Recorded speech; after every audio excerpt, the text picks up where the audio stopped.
Welcome to another episode of Culinary School Stories, the weekly podcast that is dedicated to sharing the stories of people around the globe whose lives have been influenced, impacted, touched, and or enriched, for good or for bad, from their culinary school experience.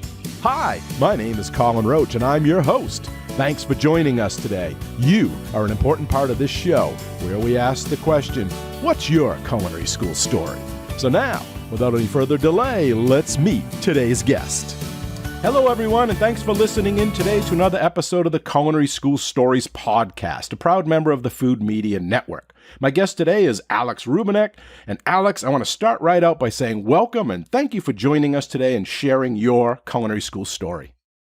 Well, thanks, Chef, for having me. First and foremost, I really appreciate it. Excited to be here. Great. I haven't seen you in a long time. I know we have a lot to talk about, but let's start right at the beginning. Where did you get your love of food and cooking? Where did that start? And when did you realize you wanted to go to culinary school? I think my love of cooking probably started, when I was in the single digits. I remember making fudge with my grandmother. There's a great picture of me doing that in like fourth grade. I used to bake cookies all the time with my aunts for my grandparents and cousins with during the Christmas season, sent them out in little tins. So I think there's always been something about being in the kitchen or around food that's really been a big draw to me. And I kind of had the aha moment when I was actually kind of taking a sabbatical from RTC. I moved down to Florida for a year to continue my education. And I was like, I just got to do this. This is the thing that's pulling me. Awesome. And why did you pick the school that you went to? Was it just because you were in that area? Did you do any research? How many schools did you look at first? Johnson & Wales was not my first pick. I was really, this is 2008 when I'm in heavy consideration. I knew about Culinary Institute of America, more like I've heard of it. I was looking at a local community college in Wheaton, called College of DuPage. I was looking at Robert Morris College, downtown Chicago, Le Cordon Bleu, downtown Chicago. But I was working at this place called Papa Du's Seafood Restaurant as a server. I figured if this is something I'm even moderately interested in being a cook, I probably should be aware if I can handle any facet of the industry whatsoever. So I really started in the front of house. Not very good, but had to find a way to get better really quick, and really found I loved the ebb and the flow of the industry, loved the characters, loved the people, loved the excitement. All of those butterflies are still there. But there was a corporate chef that just talked about Johnson & Wales. He graduated out of Providence, I think in like 82.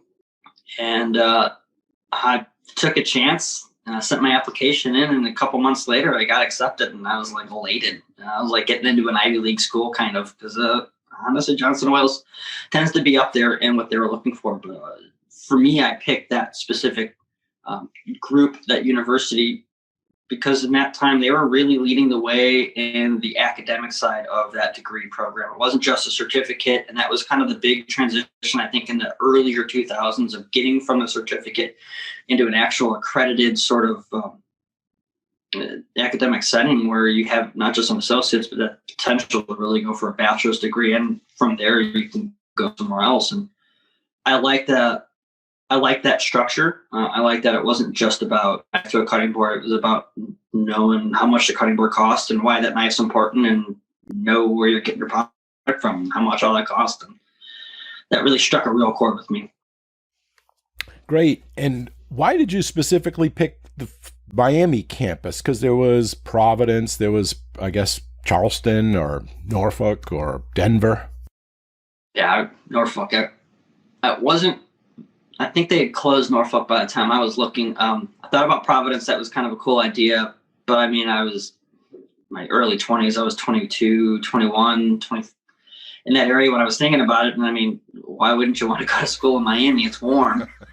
I had already spent some time in Florida, and I kind of figured I didn't mind the warm weather, and I was getting a little tired of the Chicago snow. And I know I live here now, and the irony is not lost on me at all. But what I will say the unknown positive out of going to North Miami was just the level of inclusion and how much diversity we had on our campus. I think made a lasting impact on my ability to work well within the field and the industry, as well as just have great lasting connections across the globe. Yeah, it is one of the most diverse campus out of them all. So great there. So what was going through your mind when you first went there? Did you tour it first, or did you just show up on day one and that was ready? Move in and let's get going. Yeah, Chef, I just showed up.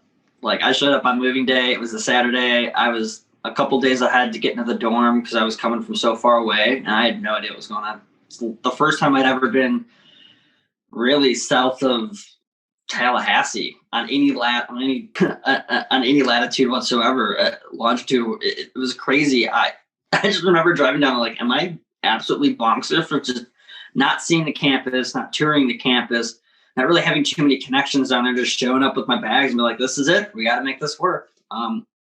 It was bonkers, but I mean, again, it's the community down there couldn't have been better. The support from all of the staff and the colleagues were just, it made you feel comfortable and at ease. And those are the type of things you do when you're young, right? You're just impulsive and you just say, we're going to do this. It'll work out. Yeah. You're like, what's the worst that could happen? I mean, and the one thing is you just don't know how bad it could get. You're looking at a very small tunnel of potential success. And you're like, that's all I need. I just need a little glimpse of light.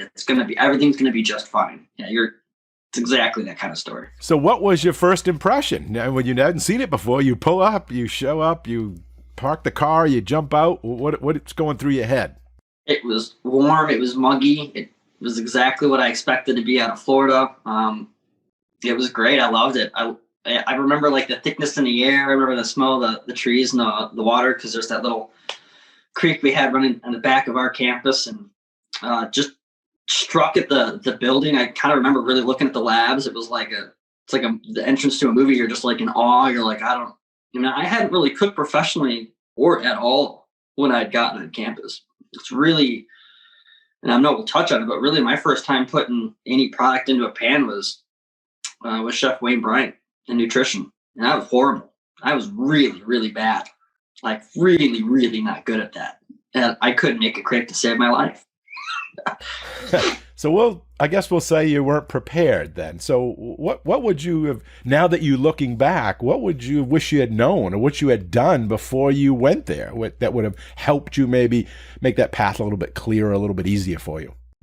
I don't think I would have changed how I approached the school. I don't think I would have changed my mindset. I think there could have been some guidance, my second or third year, and just understanding the industry, and more, I think probably when I got out of school, I think is where there could have been a little bit more, hey, maybe think about this, maybe think about that. But I think everyone who enters that classroom, really, it needs to be for them. They need to decide that this is what they want for them in culinary school. You can't really appease anyone else, really, because you're submitting yourself to the industry, to everything about the industry, and you need to make sure you're okay with that decision. That's really the reason I decided to be a server for the first couple of years, because I wanted to see if I liked any of it, all of it. I was like, all right, here we go. So I was already committed at that time. So it was just, kind of like going to high school or vocational school. It's like, this is the thing you need to be good at. Create the structure, follow the programs, ask questions when there, take detailed notes. It's all really the same principle. It's just, instead of like taking ACT tests or any of those, it's practical. You need to be really good with your hands. You need to listen really well. You need to be detailed. You need to be a really good follower, a really, really good follower. And even when think you're leading, you probably need to keep asking questions. So, I wouldn't change anything about my first 2-3 years at all on campus. So tell us about that first lab. What's going through your mind? You get your uniform, they give you the knife kit. Well, they don't give it to you. It's actually part of your tuition. So you get all this stuff and you're supposed to figure it out, and you show up on day one. What's happening? What are the students that you're sharing the class with? What are they like? Was the chef welcoming to you? Was it made to be scary? Talk about that, would you? My first class was beverage. I had a great instructor, Chef Jordan Houghton on campus, was amazing. But like I was giddy, but I was also like jealous. I was wearing, basically the front of house uniform we got, but I kept staring at my knife kit and I couldn't use it for basically the first 3 weeks. It was like driving me crazy. I just wanted to use my knives and I couldn't do any of that. I wanted to put my apron on. I wanted to like get in the kitchen. Like I wanted to do the things. And it was like learn about beverage. And funny enough, that sparked my real love and interest for the beverage world, which is nothing I particularly lost. It's part of it's actually my concentration for my bachelor's. And it was exciting, but I remember getting into my first lab and just being in awe of having no idea what I was doing. Like everything looked different. Right? It was like the first time I'd really been in a professional kitchen, the first time I'd been really in front of a professional range. There's a real oven. There's things were just, a little bit more sanitary, I guess. It's not your home kitchen where it's cozy. And even the home kitchens, really have evolved over time for their function. But the professional kitchen really is relatively kind of the same for the past 50, 60 years. And I was just like really flabbergasted. I was really kind of befuddled for the first couple of days, and I really just settled into getting in there. I mean, Chef Wayne Bryan is obviously an amazing chef and sorely missed within our community, but those lessons were pivotal. I just remember having no idea. Like I was like lost, but like lost in excitement. And was everybody in the class lost as well, or were you feeling like you were different? No, I could tell some people were immediately comfortable. I was with some classmates who had already been professionally cooking. Their family owns a restaurant, or they've been doing this, or they've been from Pro Starts. There was like these courses from high school I didn't even know was an option in my world. And that's because I had a completely different focus in high school, my early year in college. But like when I got here, I really felt like the newest greenhorn possible. And I honestly think there was a bit of an advantage there because that deficit of knowledge and that education gap could only be overcome through just consistently trying to catch up to everybody. So you don't let off the gas, not just for the first class, but all the way to 4 years. And there just came a point where the only way I could get better was I had to work harder. So it's that work ethic that really drove me into Alex, you got to study harder. Like you really need to understand the differences between this sauce and that sauce, or what a Maillard reaction is, or why you can't have a Maillard reaction when you toast bread. And just these little details that will matter down the road.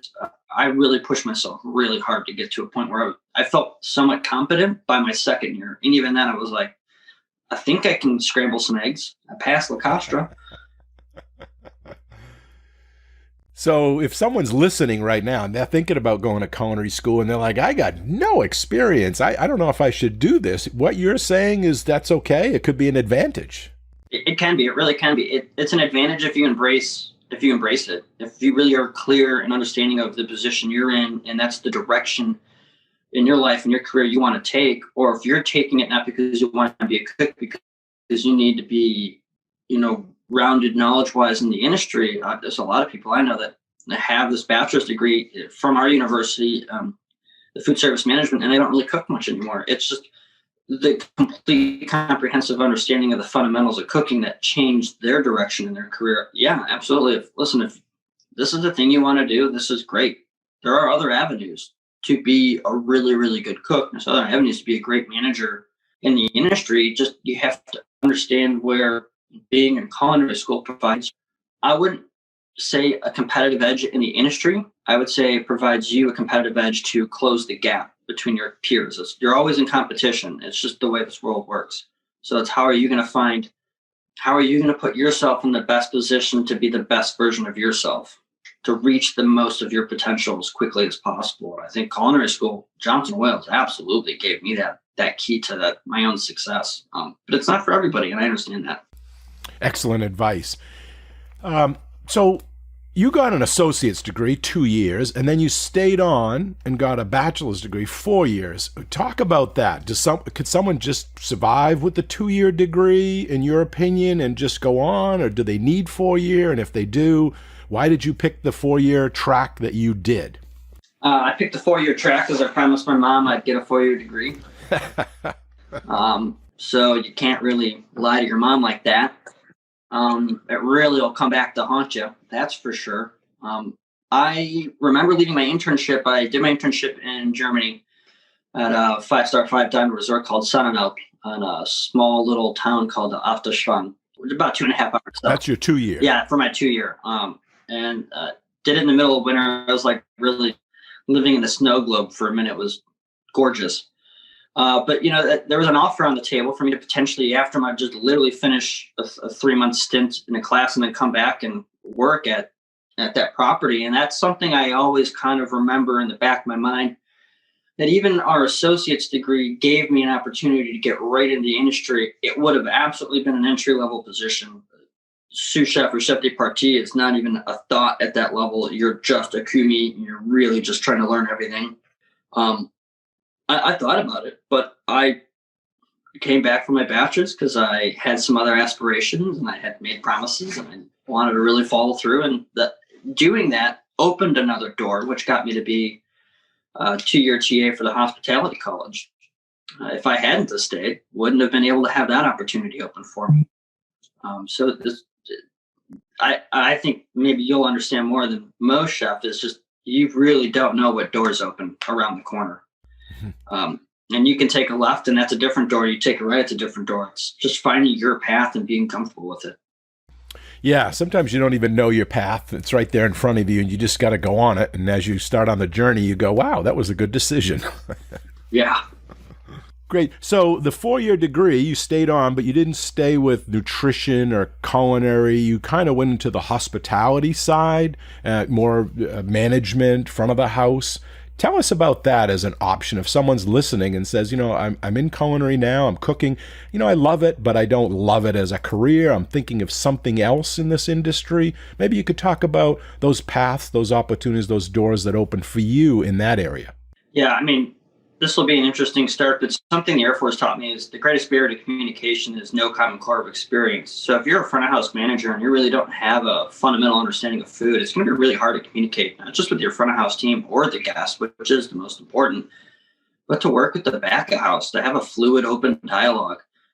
You don't have to be the best cook in the kitchen. Hopefully that person's already on the payroll. But if you're interested in wine, you probably should have a general understanding of wine pairings if that's the world you're going to go into.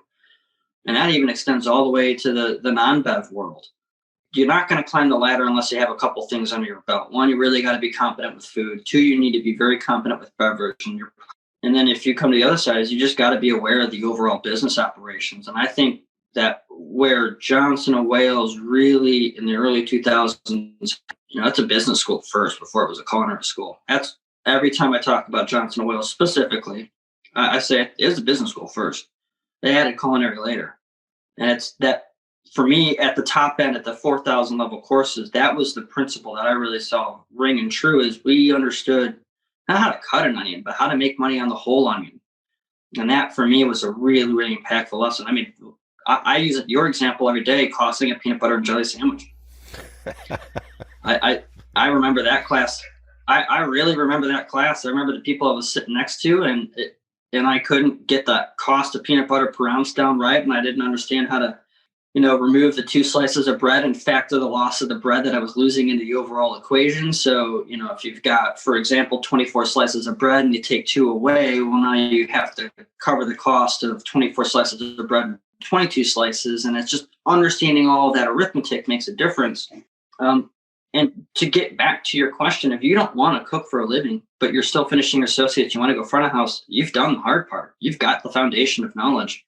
Don't lose it. Don't stop learning. Don't stay, don't get out of the trends or understand what's happening. But, pursue your passion in the front of house. There's a lot of that. I think service needs to come back. We need to have a better understanding of just honest, genuine service. And I think there's pockets of restaurants that do a great job and they're staples, but it's just like cooking. It should be a gesture. It should be the thing that you give naturally. I think the customer should pay for your education and experience, but that genuine giving to something, that's our gift.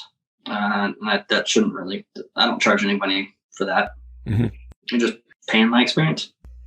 Yeah, I hear what you're saying, but how is that being affected now with COVID and this pandemic? Because, they're shutting down or they're doing more takeout only. So where does that service aspect, which has disappeared in some states. And where do you see that coming back? Is it going to be needed? Is it going to be needed more than it was? Is it going to be eliminated?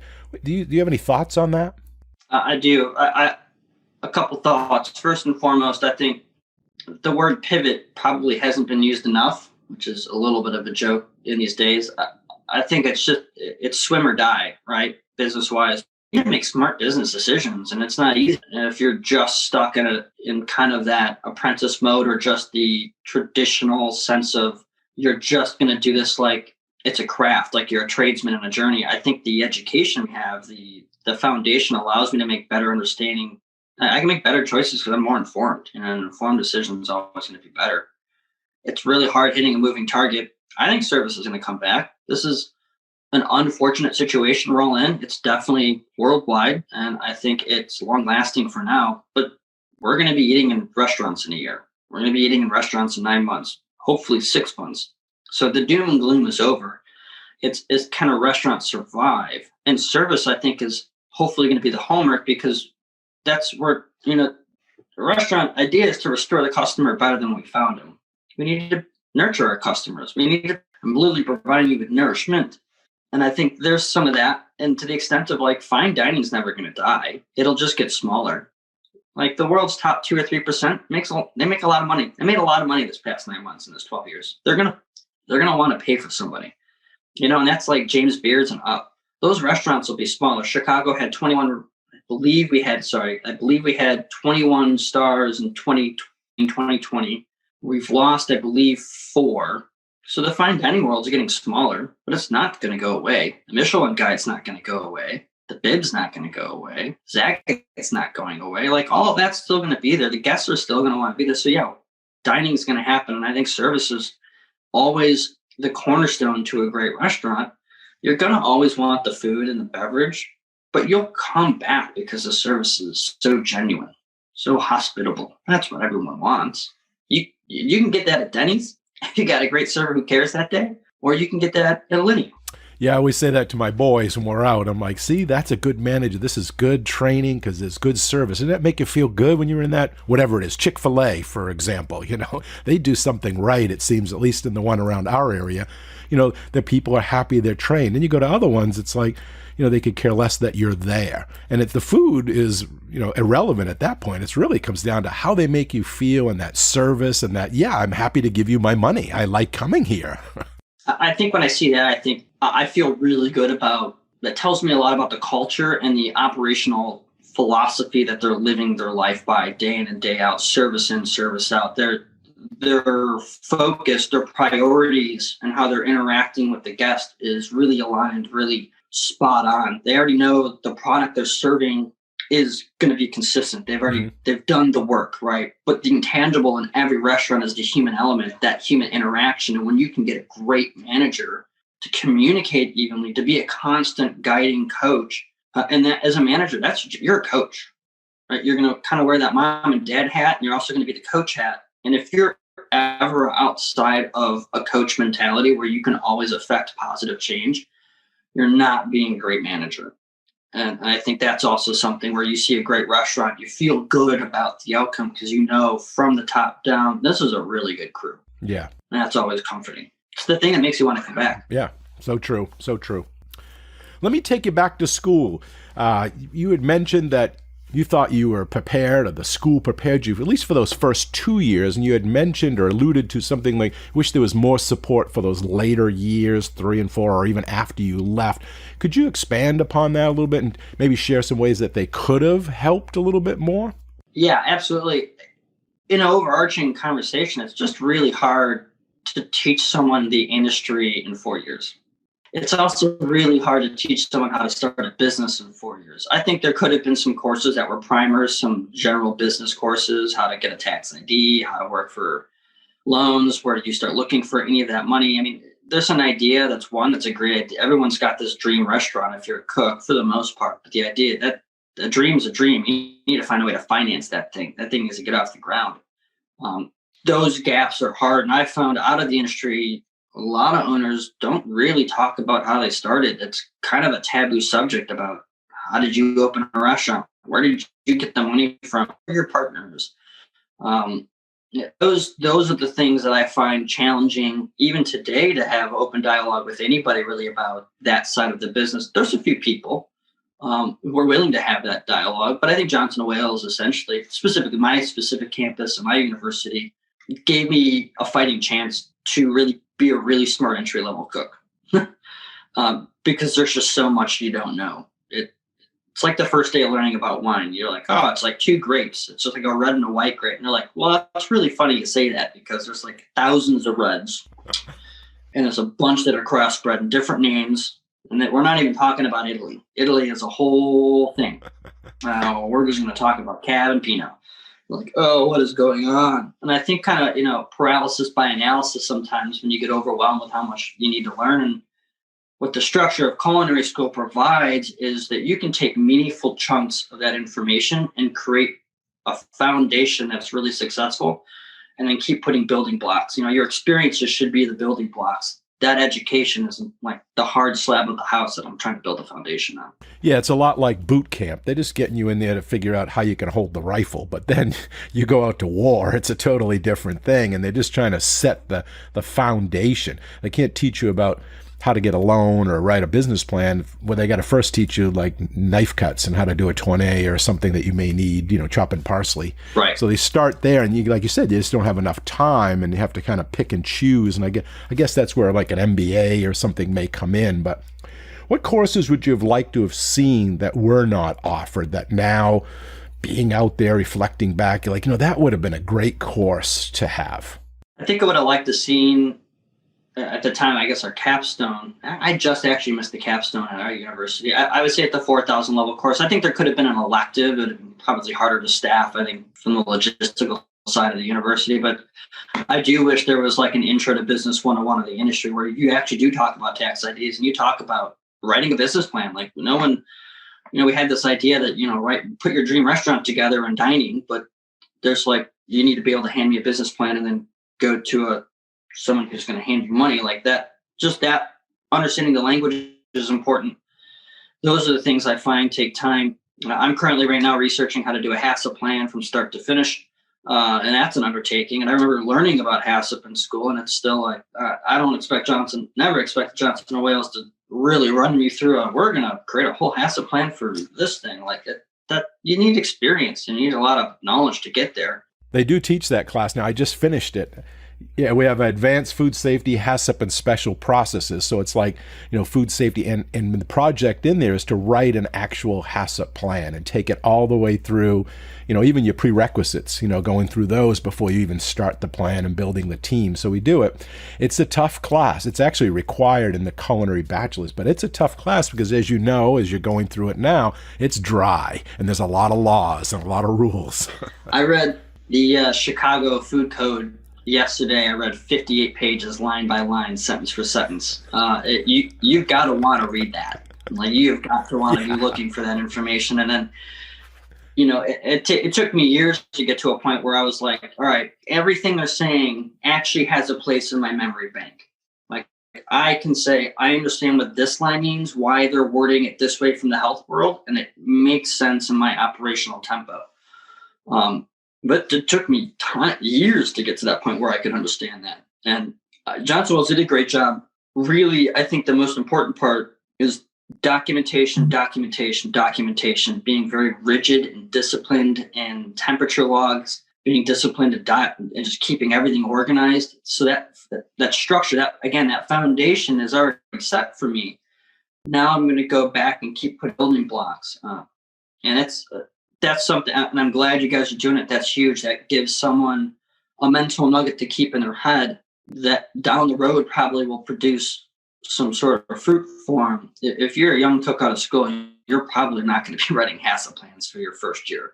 If you're going to a place where ROP is there, I think that's where it's a real advantage, because you can have that conversation. You do understand the nitty-gritty of the process of those control points and why it's really, really, really important. It's a privilege to be able to have a HACCP plan in your restaurant. It's pretty much, in my opinion, it's a crown jewel. It's the epitome of your understanding of health and safety and your true responsibility to the customer. And you've thought about everything to make sure that they're safe and that your vision for food can be executed at a very high level.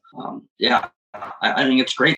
Yeah, we teach the ROP, reduced oxygen packaging, the fermentation, the acidification, if they want to make yogurt, if they want to make sausages.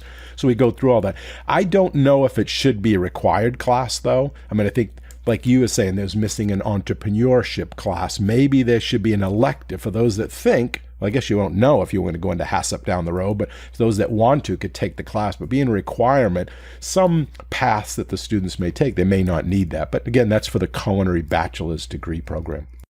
Yeah, that does seem very specific, a little bit of a narrow window. Listen, if you're going to go through it, you will be better off for it. But I think there's, again, something that could have been more broad-based understanding that could have helped in the longer run. I'd rather learn I would have liked to have learned, basically how to write a business plan before I could write HACCP plan.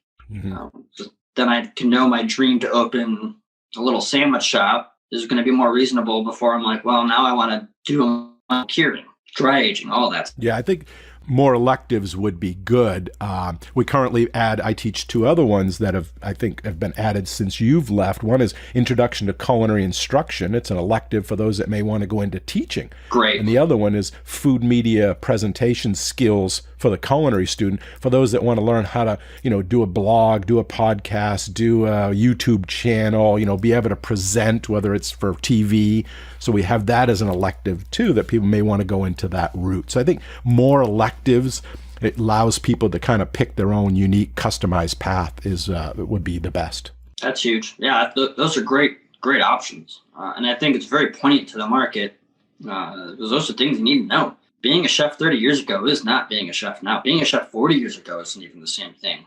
And I think if you look at the top chefs in the world right now, what they have to be good at isn't really fair. And that's why it's probably really hard to hit that level. Is you got to be really, really, really smart in the business. You have to be absolutely the best cook in the kitchen, amongst the best cooks in the kitchen. And you have to have a great vision and creativity. And then you got to be somewhat of a decent leader and a manager. All of those things is not essentially what the original role of being a cook was, or being a chef. It's evolved so much more. If someone can do those things, your potential is limitless. There isn't anything in this industry you can't do if you're good at all of those founding pillars of excellence. But it's okay also if you're not super marketing savvy. Like I've got an Instagram. It's not for anybody but for me. And that's not really the best way to advertise my product. And that's okay. I know my deficiency in that world. I also understand that I spent more time focusing on how to make the money on the onion than I did how to post a picture on Instagram. So kind of some of those differences, I think, again, to the electives, you just got to determine the kind of person you want to lead in the industry and be for yourself. Yeah, and then you just build a team. Whatever your weakness is, you just hire someone for that. Like you could hire a social media manager. You could hire someone that could take over those other parts that, you may be deficient in to kind of make you whole in that area. Yeah. And it's true what you say about school too, is I don't think a lot of people realize what a chef has to do, or what the hats they have to wear and the roles they have to play. Mm-hmm. I can remember when I was going for my terminal degree or PhD or my MBA, I was in class, and one was I got my degree in education, and I was in there with people that were maybe going to be principals and things like that, deans, and they were in the education world, and they'd say, "Oh, you teach cooking? You're a chef? Oh, that's fun. Do you guys get to wear those hats? And what do you flip burgers? What do you learn?" And I'm like, culinary school is a lot more than that. It's really a business degree plus a culinary degree plus a marketing. There's so many parts and components that go in to make that successful chef or food service entrepreneur that I don't think people realize it behind the scenes. Oh, it's all encompassing. It's really difficult. But the other thing I would say is, just because you learned it in 4 years, just because you went through these classrooms, you're going to have to put 90% of that back on the shelf. Because if you're going to be in the industry as a cook, your number one job is to be the best cook you can possibly be. And I will definitely tell anybody, if you can be as good as Grant or Thomas Keller or Curtis Duffy, if you can do that in 4 years, that's great. Good for you. And you actually had a guest on who I thought was probably, to this day, still is the best cook I've seen in person, Luis Young. Listen, that kid had had everything different. He just was really, really, really good. It was an awe. And he's competing with the giants and the megaliths in the industry, and he still has to get better.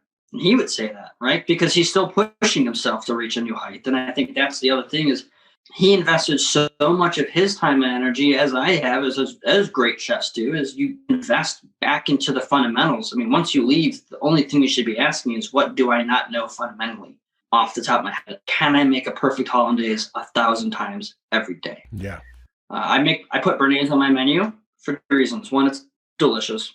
And two, I now have something that if I bring a team member on, I can come back to a fundamental sauce and we can have a conversation about what that is and what are the principles and the aspects of what makes that work.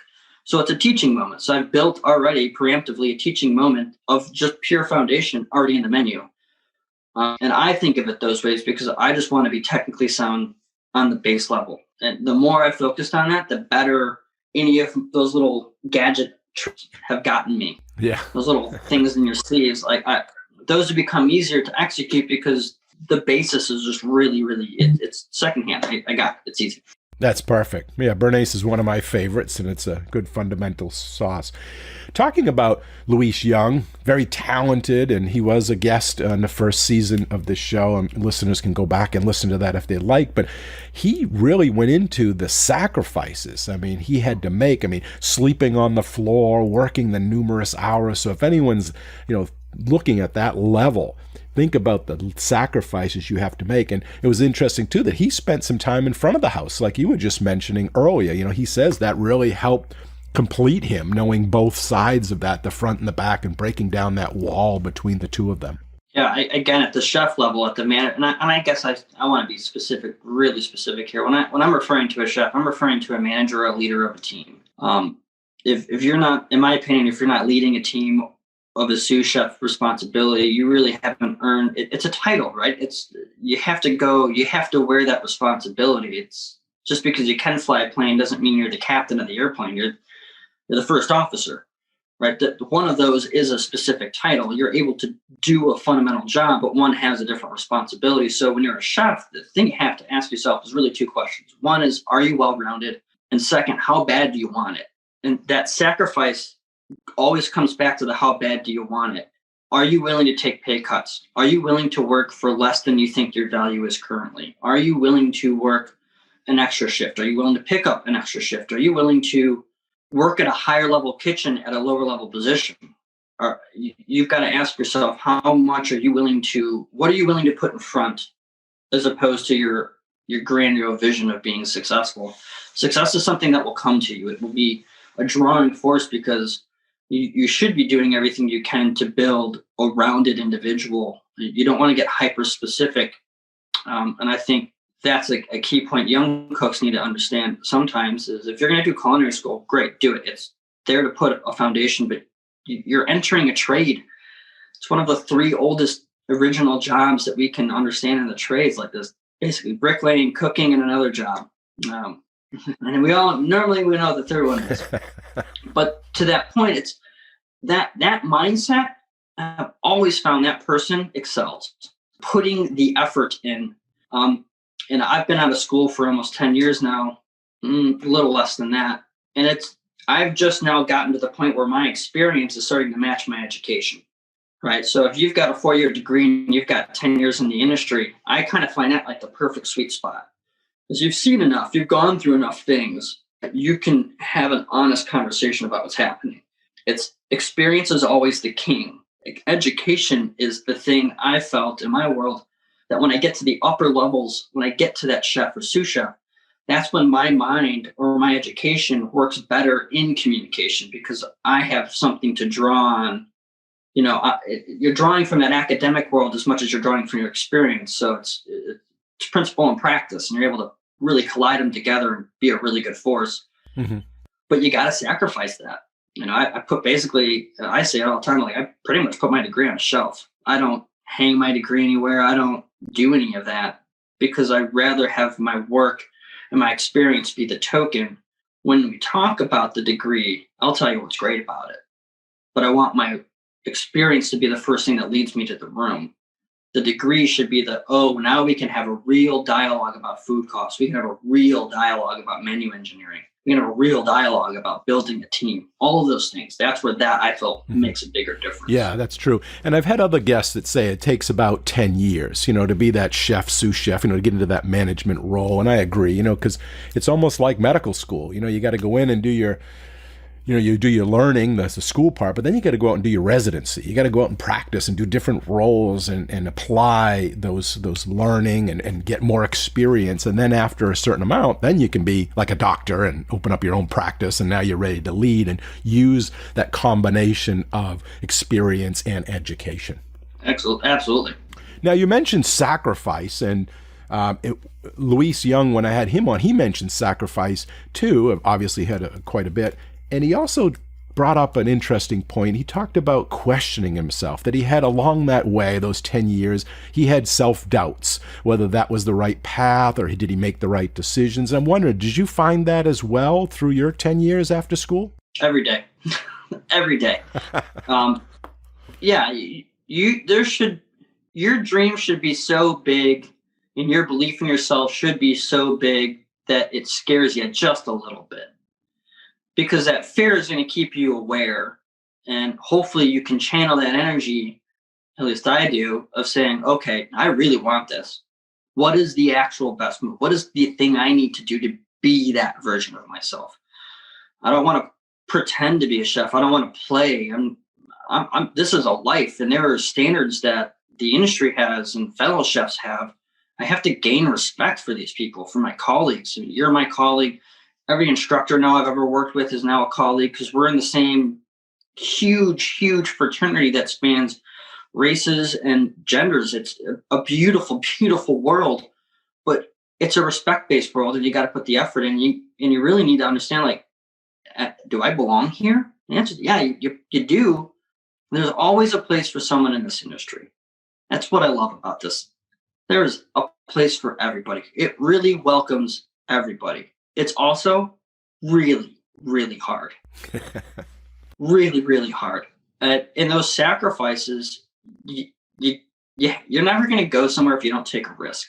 And a risk means you're going to normally have a chance of failure, which there should be a little bit of apprehension there. But the potential, and if you go back to leaning into that trade mentality, that's where your head is at, you're going to be fine. Because there is also this kind of understanding of what that means, and you can go through some of those trials and tribulations. Very good. Awesome. So I'd like to take you back and speak to your background regarding the military and, being a cadet and a cadet captain, and, tell us a little bit about that and how that had an effect on you, or if it did, making you the person you are today. And even before going into culinary school or into this career, did it have an impact or an impression on you? Yeah, it's a lifelong impact. There's life lessons there I've never forgotten. I mean, I'll start at the top of the quote with communication is the greatest spirit of communication is no common core of experience. And that was drilled in me when I was 16. My story starts at 15 in sixth grade, middle school for me. And my friend that I had met at the time was in this program called the Air Force Auxiliary. And it was started in 1941. Essentially, it was a group of civilians who would fly these airplanes to defend the coast. And actually, it was the Atlantic coast for looking for U-boats. And it's really, really developed into something completely different. That core branch is aerospace education, cadet program, and emergency services. So essentially what CAP is a volunteer service of complete civilians who really conform themselves to military regulations. So we follow Air Force protocol, Air Force regulations. And I had done that as a cadet and a senior member for 9 years. I'd reached the grade of cadet captain. I was a cadet commander of a squadron of about 40 people. And that was by 17. So a lot of this leadership principles were something that were really big for me. So I knew I could be a leader of men and women. I could lead. I knew I had discipline to excel. ROTC was a great wake-up call. I say to this day, the most competitive environment I have ever been in my life. Everyone is smarter, faster across the board. Everyone is super, super competitive, not just with each other, but specifically competitive with themselves. And you have to be to kind of be that A-type personality. And when I decided to change to cooking as a passion, I still kind of had that fire. I had that, like, you need to be the best. It's all about, extreme ownership, internal, motivation. You're really going to lead yourself. You're really the only one who's going to get you across the finish line. Self-reliance was really big. And I think when I got into culinary school and I realized the deficit was so big, it was like, you need to own where you are at, and you need to find a way to catch up as fast as possible. I was getting cooked around circles. I could not keep up with anybody. It wasn't really till the back end of my second year or when I came back from Germany. And then that's kind of when I got a little, air under my wings a little bit. But that structure, that experience, what it taught me right away is respect for the authority, respect for the chain of command, something I'm very, very big on. If I'm working with a GM and the structure is the GM's over me, I will support that person's role 100%. I will make sure the flow of communication is through that person, because that person can't be blindsided, and I need to know what my role is. If I'm the tip of the spear at restaurants, which I have been at one point in time, you have to understand how that also works and what your role is to the other leaders, the ownership, as well as your team members, the followers, and the responsibility there is for that. It's a lesson I already had, that I felt confident when the time came, or if there was an opportunity to be a chef, that I could lead at that level. And there's always going to be growing pains. Listen, if the leader's not making a mistake, he ain't trying, right? He ain't cheating, he ain't trying. Yeah. And kind of the same verbiage in the kitchen. If you ain't sandbagging a little bit during a busy service, are you really properly preparing or anticipating the demand? Mm-hmm. And I know there's a debate about that, but ultimately the guests don't care. The moment the guest sits down, I know this is a bit of a tangent, but the moment the guest sits down, that's when the clock in their head starts, and they're only worried about their table. They're not worried about anyone else's. So that kind of also has always helped me a little bit in the industry. But my experience in the military, to any extent, just allowed me to understand what my role is and where my place is, and to be able to have that sort of internal dialogue about ownership and responsibility. And I think that, for me, I felt like was an advantage over some people. It's just a little bit of maturation. Johnson Wales takes people from all demographics, age brackets. We were working with people who were ex-rocket scientists from NASA. I remember one of those kids that running around campus, and kids right out of high school from South America, from the Dominican Republic. I mean, it couldn't have been more diverse if we had tried to put a different movie set in there. It was crazy how great it was. Yeah. But again, the overall experience that I had walking into there says, I need to stay focused. I need to not get distracted, and I need to be aware of what's in front of me and what my role is. And I use those lessons every day in my kitchen. Yeah, as a chef instructor, I noticed that the students that had a military background, seemed to assimilate a little bit quicker, because, culinary is very similar to the military in many ways, structure-wise. Escoffier and the brigade system and the hierarchy. We used to do the lineups in the morning, and they pressed uniforms and the cleanliness and sanitation. I think that all kind of bodes well for those that come out of the military in many ways. Yeah, I loved ironing my uniforms. It was something I took great pride in. I made sure I had the best creases. I knew the tricks. I knew how to keep everything really clean. Polish the shoes. I did. I know how to have everything dialed in. I've allowed myself to relax a little bit, allow the priority to be something more important than just visual appearance. But I always have a clean jacket in my kitchen in case I need to go to the front or talk to a rep. And I believe in those kind of basic principles as well. Okay, so now looking back, was culinary school worth it? What's the return on investment? And there's a lot of time, there's a lot of money that you spent, there's a lot of, sacrifices that you had to make. Can you talk about that a little bit? Yeah. The university I attended was just a little over $120,000 for 4 years. Wow. So if I'm paying basically, maybe it's $34,000, $35,000 a year, so it's probably closer to $140,000. My first sous chef job, my first job out of culinary school was a chef at basically a supper club in Wisconsin. I made $15 an hour, and I fought really hard to get that. My second job, I was making about that same. And then my first real sous chef job, I remember getting my offer letter, and I was making $30,000 my first time as a sous chef. And they were working me, really working me. And that goes back to the sacrifice. How bad do you want it? Are you willing to truly understand that as much as you might have a 4-year degree, it's about the experience. You got to go out there and you got to earn it. I make a little more than that these days, but it's taken 10 years to, have that base salary requirement. And I think some of those risk rewards is something you also have to understand. I worked with a banquet chef in Lowe's, Chicago, which is where I was before this, for a major hotel, 4.5 stars. Great. Love the company. And the banquet chef had never gone to culinary school. And we talked about that all the time about, he's got none of this debt over his head. And I do. And, how do I manage it as opposed to him? And it's just understanding that you can not do this and end up at the same place.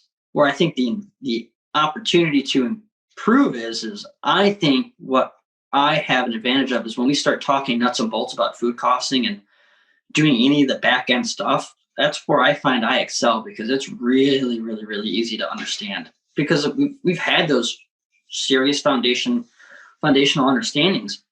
So if you go do the apprenticeship, you start off at TGI Fridays, for example. There's a ton of lessons to be learned there.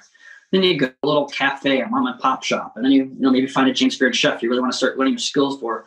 You get 10, 15 years down the road, you're an established sous chef, maybe a chef de cuisine. You've learned the hard way. There's a lot of those lessons. If you read Bourdain's book, I'm rereading it currently. He got his butt kicked up north, P-Town, and then he decided to go to CIA because he got embarrassed being a broiler cook. Like Alcalde, right? Yeah.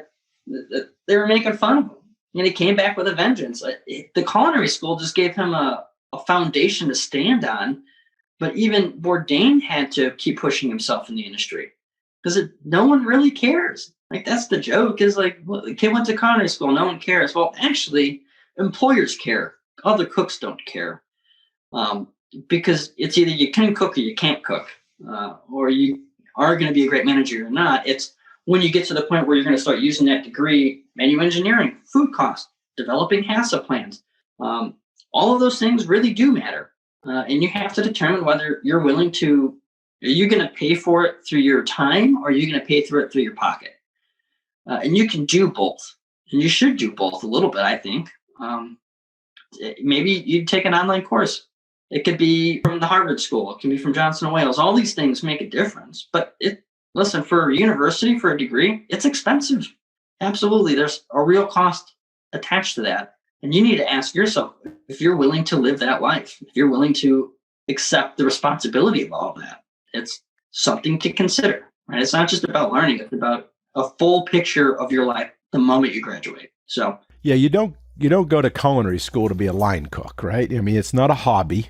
It's a career, and it's a big, big investment. And if you want to get the return on that investment, all that money spent, you need to have a long-term plan and be successful. So how would you recommend people pay for it? I mean, is there loans? Is there, programs? Is there employer sponsors? I mean, how can you defer some of those costs? Yeah, that's a great question. You got to find a way to diversify yourself. I know people who worked every day while they were in school, full-time job, full-time school.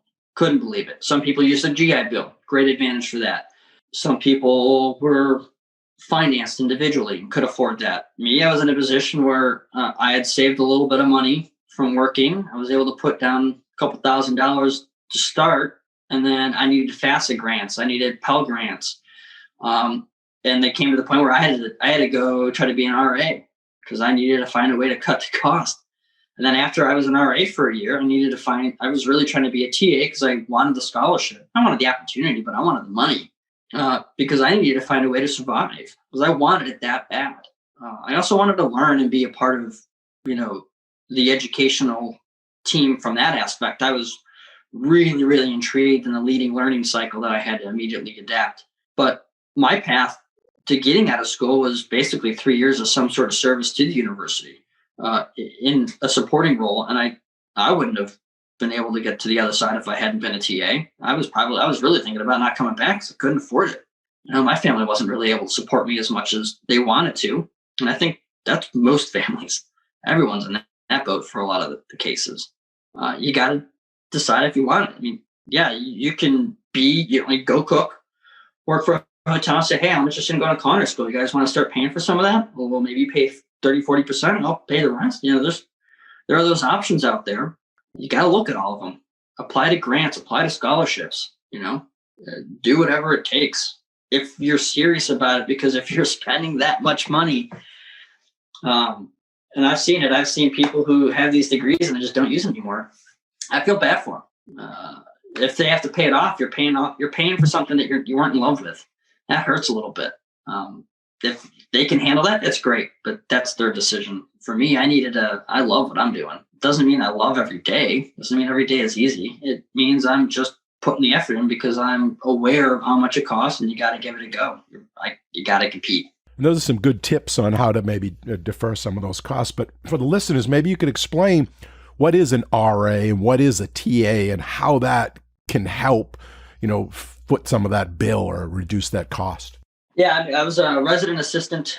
So basically just kind of a student who kind of made sure the dorms were well kept after and everyone was kind of following the rules. Entry-level leadership. And I think there's all facets there. You're not babysitting, you're leading, and you're supporting the role of the university. For a TA, more specifically, I was in charge of courses, and sometimes courses I hadn't particularly finished. And the way I went about that is... And that's teaching assistant. That's teaching assistant. I actually developed my schedule upside down. So when I was a TA, I took as many 4,000 level courses as I could first. So I did like my first beverage concentration course was enology. I skipped everything. I went right to enology with Peridot, and everyone in that classroom wanted to be a som. And that's the hardest course I've ever taken at Johnson & Wales because everyone was really smart and there was no letting up. It's like, here's France. It's 170 pages. We're going to read it this week and we're going to talk about France in 45 minutes. You need to figure everything else out. You're like, oh, man. Wow. But I was doing that because I needed to also provide some sort of base understanding for the students I was participating in. I might not be teaching wine, but I need to understand some base varietals or how to set up a tasting, which I've had to do multiple tastings. As a TA, I'm also watching students cook in a kitchen. So I was responsible for the condition and the outcome of that kitchen. At a secondary level, the instructor is the primary, but my job is to make sure that the instructor, if need not be there, can leave and do something because there needs to be supervision. So that role was really important for me to feel confident, at least for me, that I can learn something new and then immediately regurgitate it as well that matches the same lesson, right? And I think as a TA, your job is to support and supplement the educational role. What you learn is how to be a really good follower while being a really good leader at the same time. Okay, so now have you achieved your goals since leaving Johnson & Wales, since leaving campus? Where's your goals? Where do you see yourself going? Where do you think you're at now? One of my goals is to be a chef in Chicago, be an actual CDC or head chef in Chicago. I very recently have had the opportunity, even in this unfortunate situation, to find a new home to be able to do that. So I think I've really achieved one of my dreams, and it's been 10 years. I've taken a lot of risks to get here, and some were really risky and some were not so much. And I would say, yeah, I have. But the journey couldn't have imagined that the track I have taken to get here would be the actual track I've taken. And there's just something about that I find a little whimsical. I think it's fun. You got to kind of submit yourself to the path. The weight of the industry will kind of move you like a big wave, and you just got to kind of go with it a little bit. Yeah, I have. Johnson Wales has helped me. Culinary School has helped me. I needed that. I have no really cooking experience. I felt like I had a sharp mind and aptitude and potential, and they gave me the foundation. It worked for me. And it allowed me to reach a different dream I didn't know I had, until I was in my late teens. And it's not about achieving. It's one thing. I want to keep it. Now I can't go backwards. Now I got to redouble down my efforts somehow to achieve new heights or to help not just build myself up, but it's about building this concept that I'm currently working with. And I'm with this great team and making that as good as it can be. And now I get to compete in a tier 1 market. I compete with chefs in Chicago, chefs in New York, chefs in Austin and LA and San Francisco. It's in Miami. I'm now in this another fraternity, right? It's like being in the O Club as an officer. Now it's a different level, and it's also a different level of responsibility. And it's about engaging at that level, and something I didn't think I would really get to as quickly. There was always a hope, a little ambitious, maybe a little too grandiose, but that's what dreams are for. And if you can find a way to make incremental, meaningful steps that help reestablish a foundation, you're going to do just fine doing that. And I think that's where I ended up doing. And I'm really proud of myself and excited to be here, but I'm excited to be able to finally do more, give back to my industry in a way that I wasn't able to use a platform and use a voice to allow others to be highlighted. Good for you. That's great. Do you want to give a shout out to where you are now, what you're doing, in case somebody wanted to look you up? Yeah, absolutely. I'm working with Hops and Curds in Lincoln Park, Illinois. We're very excited. We're kind of more of a modern gastropub idea. We really take pretty much Midwest comfort food and we just elevate it a little bit. We find ways to be a little unique and a little counterculture because we don't take ourselves too seriously. The effort we put in is the serious part. The thought we put in is the serious part. Our honest, genuine approach is the serious part, but we take some things with a little playfulness, right? You got to have a little youth in the cooking. That's what makes it fun a little bit. A little bit of that grandma touch, as I always like to talk about. Great. Listen, if they're a great team there, I couldn't be more happy. Our potential is literally limitless. And I'm first and foremost just really fortunate to be a part of that because I also understand it's about 17 to 20% of restaurants are not open anymore. It's almost 500,000 people who are out of work in the industry, if not more, that cannot get a job back because their restaurant does not exist. So that's, as much as I feel, humbled in success, it's also a realization that we've got to use this platform to help our other peers, our other brothers and sisters out there. That's great. And is there a website there that someone could look it up if they wanted to check out the place or the menu or something? Absolutely. hopsandcurds.com. Just like you understand, it's like the hops like the beer and the curds like cheese curds. That's pretty straightforward for us. And my Instagram handle, if anyone's interested, is Rubenic, Rubenic on Instagram. And you can also follow us at Hops and Curds on Instagram as well. Awesome. I will definitely put those in the show notes too. So if someone's listening and driving and can't write that down, you can go back and find that and look those links up. Excellent. Well, Alex, as we come to the end of our talk today, and before I wrap this up, is there any last minute guidance or any advice that you want to leave with the listeners, something you want to share? Yeah, I think, something that's always kind of resonated with me is trying to find a mentorship or some level of, camaraderie that you can always communicate to. This is a really tough road, front of house, back of house. You need someone to kind of be a sounding wall to help provide you with some different insight, different perspective. It's whether it's a chef instructor, whether it's a fellow line cook or a chef or a sous chef or an owner. Ask questions. Ask all of the questions. Be relentless in your pursuit of your own dream and the pursuit of being the best version of yourself as you can be, not just for the industry, but specifically for you. Do that. And you could do that day one of culinary school. And you can do that if you're 20 years out. It's the same idea. You're just committed to your own growth and your own success. And listen, if you're bettering yourself every day, what's really happening is you're making the team better. And it's about that teamwork. And that's one of the most important parts to keep in mind is that you're a part of something much bigger, really, in reality. So find that mentor, find that partner, find someone you can talk to, keep that dialogue open, keep it constant.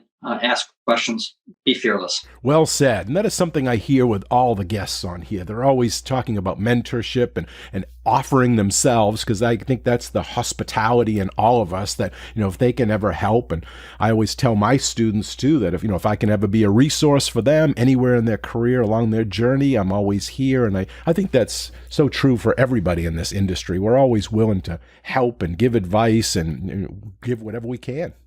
Yeah, I currently mentor a fellow JWU alum from our campus right now. I've been in contact with this individual for 3 years, and it's something we work on every week. We have the same day we meet. We talk about this individual's goals and how we can achieve those together.